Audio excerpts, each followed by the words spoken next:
November 10th, 1943. Afternoon. Air Probanger, Germany's primary Luftwaffe aircraft testing facility. Hans-Werner, chief test pilot, walked across the tarmac toward a Republic P-47 Thunderbolt that had been captured 2 weeks earlier. The aircraft sat there, like an insult to German engineering sensibilities, grotesquely fat, ungainly, a flying milk bottle, as German pilots had nicknamed it. Lerche had read the intelligence briefings. American aircraft were crude, mass-produced machines built by a nation more skilled at making refrigerators than fighters. The P-51 was supposedly the perfect example. Heavy, unsophisticated, relying on brute force rather than elegant engineering. German fighters like the Messid 109 and Fowler-Wolf 190 were precision instruments. The P-47 was a sledgehammer, or so the briefing said. Lerche was about to discover something that would shake his understanding of engineering philosophy to its core. The Americans hadn't built a crude aircraft. They had built something far more dangerous, a practical one. An aircraft designed not for aces, but for armies. Not for breaking records, but for breaking enemies through sheer overwhelming numbers and relentless operational availability. Within 90 minutes, Lerche would sit at his desk and write a report that would be filed and ignored. But history would prove him right. Germany was building fighters for individual excellence. America was building fighters for industrial war. And in total war, that difference would prove decisive. Hans-Werner Lerche had been flying since childhood. Born in 1916 in Breslau, he'd started with gliders in the early 1930s, working his way up through sheer determination despite his family's limited means. When Hitler came to power and Germany began its secret rearmament, Lerche found opportunities opening up. By 1939, he was a test pilot at Reckline, the Luftwaffe's equivalent of the American Wright Field or the British Warnborough. Unlike combat pilots who flew one or two aircraft types extensively, Lerche flew everything. New German prototypes, production aircraft, captured enemy planes. His logbook would eventually record over 120 different aircraft types. He was a trained aeronautical engineer, and his reports were known for brutal technical honesty. When an aircraft was inadequate, he said so. When an enemy design was superior, he documented it. This honesty had made him some enemies among Nazi officials who preferred optimistic assessments to accurate ones. But his expertise was too valuable to dismiss. If Hans-Werner said an aircraft was good or bad, people listened, even if they didn't always like what they heard. The P-47 Thunderbolt, sitting on the Reckline tarmac, had an interesting story. Its pilot, Lieutenant William Roach of the 358th Fighter Squadron, 355th Fighter Group, had gotten lost in bad weather during an escort mission on November 7, 1943. His entire flight had become desperately low on fuel. The flight leader crash-landed on a beach. Another pilot bailed out over the North Sea. Only one made it back to England, barely. Roach had spotted what he thought was an airfield in southern England. He landed safely, followed a ground vehicle to a parking area, and shut down his engine. Only then did he realize the horrible truth. He wasn't in England. He was at a Luftwaffe base in Caen, France. German soldiers approached with weapons drawn. Roach was now a prisoner of war. His aircraft, nicknamed Beetle, was now German property. The Luftwaffe had moved quickly.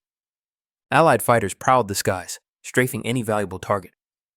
Beetle was flown inland to Reckline before American or British fighters could destroy it. Now it sat waiting for evaluation, painted in Luftwaffe camouflage with the code T9 plus FK, the marking of the famous Circus Rosaris demonstration unit. Lerche had heard the dismissive comments from other pilots. The P-47 was a joke. Too heavy, too big, too American. It represented everything wrong with American design philosophy.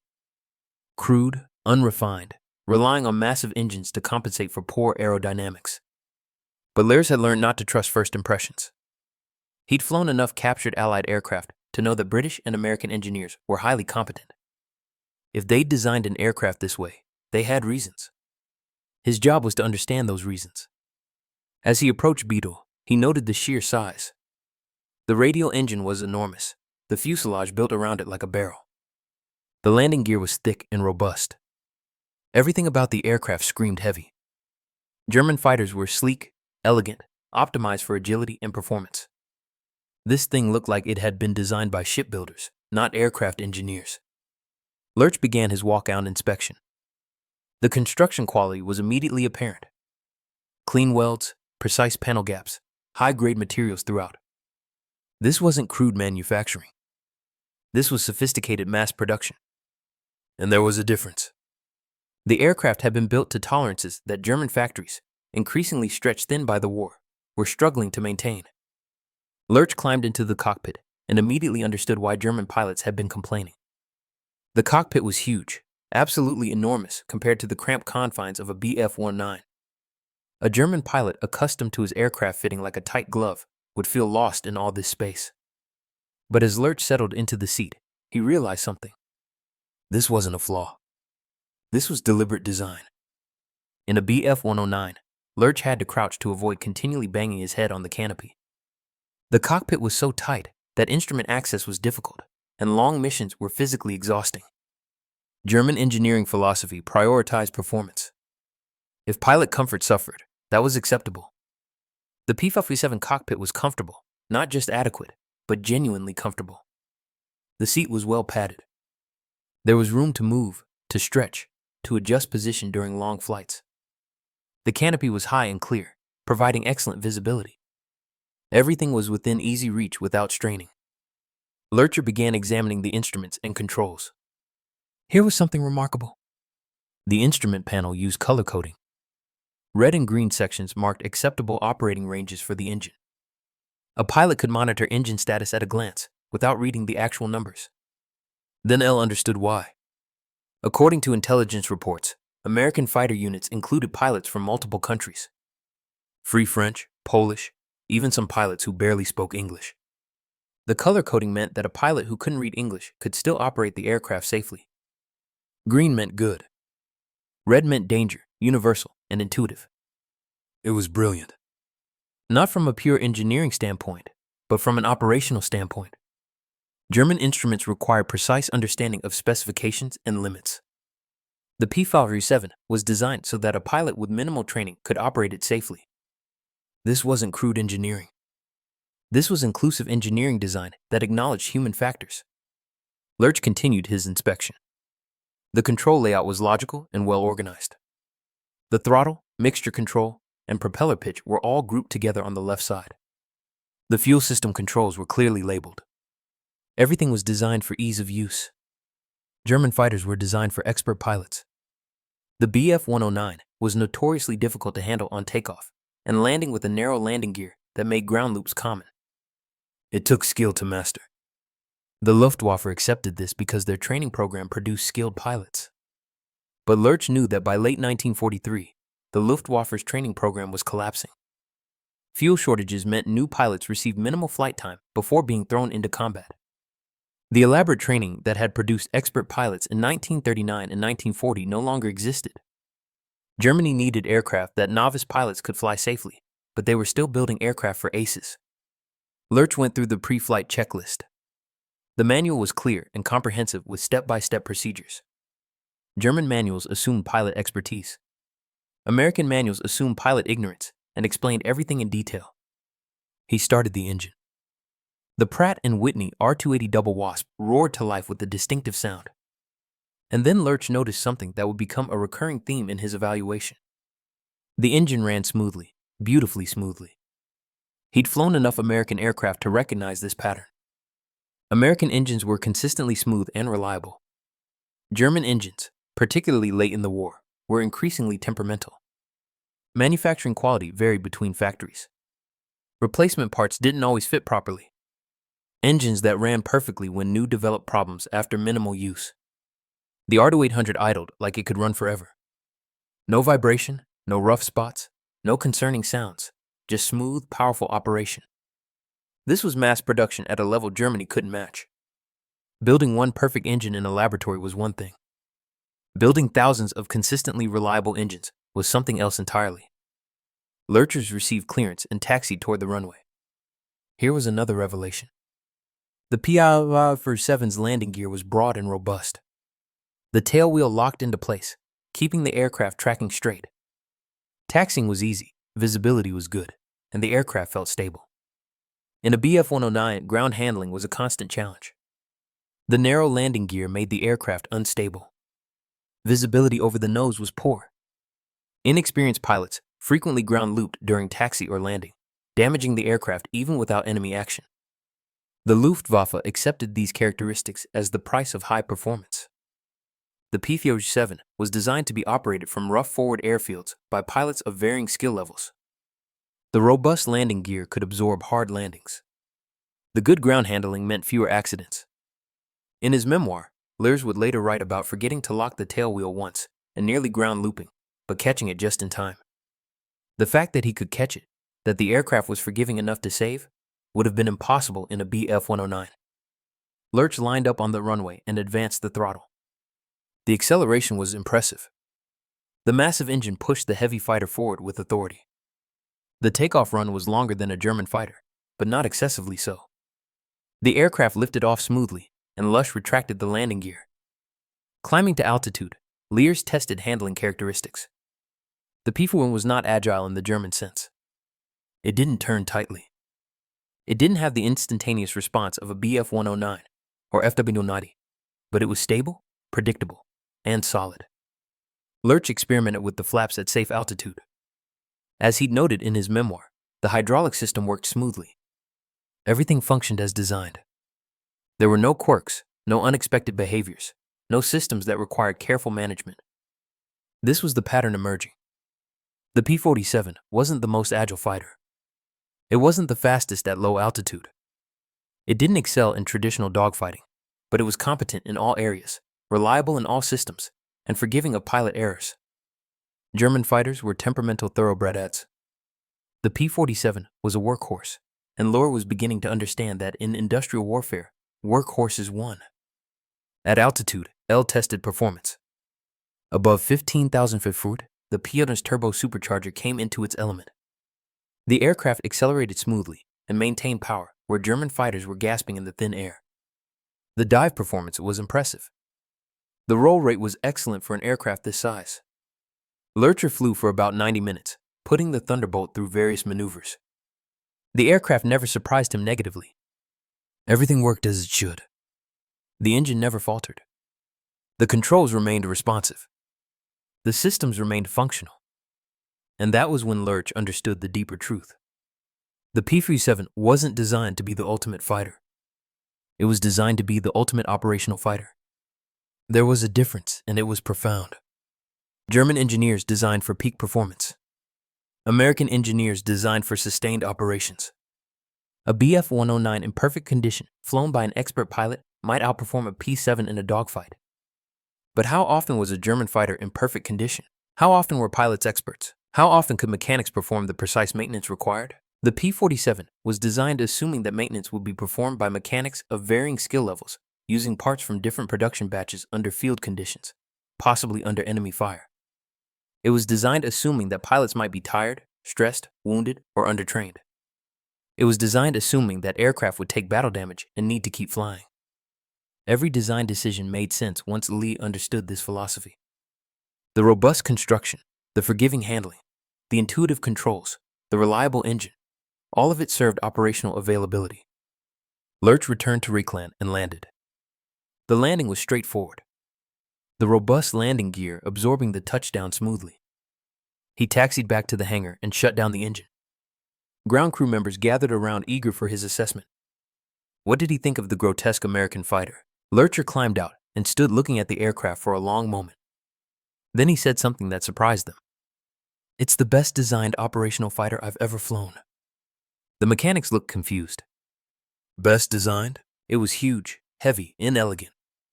How could it be well designed? It's not designed for performance, Lerche explained. It's designed for operations, and there's a difference. That evening, Lerche sat at his desk and began writing his technical report. This was always the most important part of his job. Flying the aircraft was one thing. Understanding what it meant strategically was another. He organized his report into sections: performance, handling, systems, and strategic assessment. In the performance section, he documented the facts objectively. The P-47 was fast at altitude, slow at low altitude. Dive performance was excellent. Turning performance was adequate, but not exceptional. Rate of climb was good. High altitude performance was outstanding due to the turbo supercharger. In the handling section, he noted the stable, predictable characteristics, easy ground handling, forgiving flight behavior, good visibility, comfortable cockpit for long-duration missions. In the system section, he detailed the color-coded instruments, the intuitive control layout, the robust construction, the smooth, reliable engine. But it was in the strategic assessment section that Lerche wrote something that would later prove prophetic. Even though his report would be filed and ignored, the P-47 Thunderbolt represents a fundamentally different design philosophy from German fighters. German aircraft are optimized for peak performance and assume expert pilots and maintenance. The P-47 is optimized for operational reliability and assumes average pilots and field maintenance. This aircraft is designed to be operated in large numbers by pilots of varying skill levels. The forgiving handling means fewer accidents. The robust construction means more aircraft return from missions. The reliable engine means more uptime and less maintenance. The intuitive controls mean faster training. Most significantly, every design decision prioritizes sustained operations over peak performance. The Americans have not built the best fighter. They have built the most operational fighter, and they can produce it in numbers we cannot match. Lerche paused, considering how to phrase his conclusion. He knew it would be controversial, possibly even dangerous, but accuracy was more important than comfort. Assessment. The P-47 is not crude engineering. It is sophisticated operational engineering. Germany builds fighters for individual excellence. America builds fighters for industrial war. If the Americans can field hundreds of these aircraft flown by adequately trained pilots, our numerical and qualitative advantages will be negated through sheer operational availability. Recommendation. German fighter design philosophy must incorporate operational reliability as a primary requirement, not a secondary consideration. We cannot win an attrition war against an enemy that can keep more aircraft operational more consistently. He signed the report and submitted it through channels. Lerche's report made its way up the command structure. It was read, discussed, and ultimately filed. The conclusion was dismissed as overly pessimistic. The P-47 was still a crude American design. German fighters were superior. End of discussion. But Lerche's predictions began coming true almost immediately. By early 1944, P-47 Thunderbolts appeared over Germany in massive numbers. They escorted American bomber formations deep into the Reich, and they kept coming day after day, mission after mission. German fighters intercepted them and sometimes shot them down. But the next day, there were more P-47s, always more. Luftwaffe pilots reported frustration. They would damage P-47s that should have been destroyed only to watch them fly home. They would shoot down American pilots one day and encounter different American pilots in new P-47s the next day. The supply seemed endless. Meanwhile, German fighter production was struggling. Allied bombing disrupted factories. Material shortages forced compromises. Quality control suffered as experienced workers were drafted and replaced by forced labor. Aircraft that should have been reliable developed problems. Engines failed prematurely. Systems malfunctioned. The operational availability gap widened. The Luftwaffe might have more aircraft on paper, but fewer were actually flying on any given day. American units maintained higher operational readiness because their aircraft were designed for it. Lerche continued his work at Reclan, flying more captured aircraft and writing more reports. He flew a captured P-51 Mustang and was impressed by its combination of range and performance. He flew Spitfires, Hurricanes, Soviet fighters. Each evaluation reinforced the same conclusion. Allied aircraft prioritized operational reliability. The P-47 Beetle that Luhrer had flown eventually went to Circus Rosario, a special Luftwaffe demonstration unit. This unit traveled to frontline fighter bases with captured Allied aircraft, showing German pilots what they were facing and how to fight them. Ironically, this meant that German pilots got extensive briefings on the strengths and weaknesses of the P-47, but their own aircraft weren't being redesigned to match its operational advantages. The war ground on. By late 1944, the Luftwaffe was in collapse. Not because German pilots lacked courage or skill, but because the industrial base couldn't sustain operations. Aircraft sat grounded for lack of fuel. New pilots received minimal training because fuel for training flights wasn't available. Replacement parts were scarce. Everything that Lerche had identified as the American advantage, operational sustainability, was absent from the German war effort. Hans-Werner Lerche survived the war. His skill as a test pilot and his careful flying meant he never crashed or seriously damaged an aircraft throughout his entire career. This was an extraordinary record, particularly given that he'd flown over 120 different types. Many of them captured enemy aircraft without manuals or prior familiarization. After Germany's surrender, Lerche was interrogated by Allied technical intelligence officers. They were fascinated by his experiences flying captured Allied aircraft. They found his reports in German files and asked him about his assessments. "You concluded that American aircraft were superior not in performance, but in operational design." An American officer said, "That's an unusual assessment." Lerche nodded. "It was the most important assessment. Your pilots weren't necessarily better than ours. Your aircraft weren't necessarily faster or more maneuverable, but you could keep more aircraft flying more consistently. You could train more pilots. You could sustain operations that we couldn't sustain." Was this apparent when you flew the P-47? Immediately. Every design decision made sense once I understood the philosophy. You weren't building for dogfighting supremacy. You were building for sustained operations. The comfortable cockpit meant pilots could fly 8-hour missions.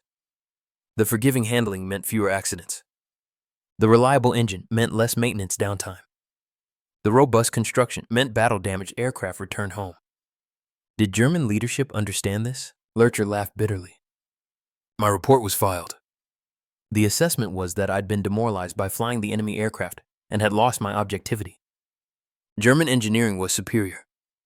American engineering was crude. That was the official position, and any evidence to the contrary was dismissed.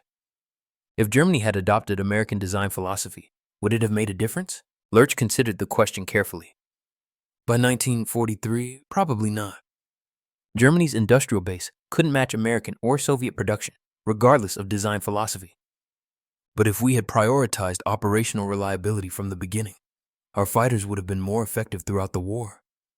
We lost many aircraft to accidents, mechanical failures, and maintenance issues that better design could have prevented. The interrogation revealed a pattern. Lerche wasn't the only German engineer who had recognized Allied engineering advantages. Many had written reports. Many had made recommendations.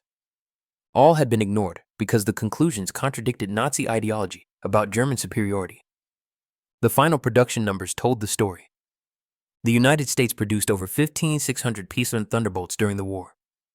At peak production, one Thunderbolt rolled off the assembly line every hour. Germany produced about 36,000 single-engine fighters total across all types during the entire war, and German production was constantly disrupted by bombing. More importantly, American aircraft maintained higher operational readiness rates. A unit with 100 P-47s might have 85 or 90 available for operations on any given day.